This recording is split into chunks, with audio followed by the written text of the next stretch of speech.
ರಾಯಭಾರವೇ ಆಹಾ ಪ್ರೀತಿ ನಿನ್ನಿಂದ ಪ್ರಿಯ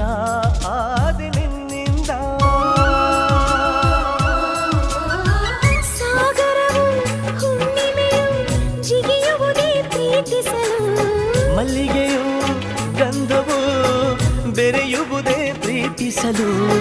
ಪ್ರೀತಿ ನಿನ್ನ ಸ್ಮರಣೆಯಲ್ಲಿ ಅದರಗಳು ಅರಳುವುದು ಚುಂಬಿಸುತ್ತ ಪ್ರೀತಿಸಲು ಪ್ರೀತಿ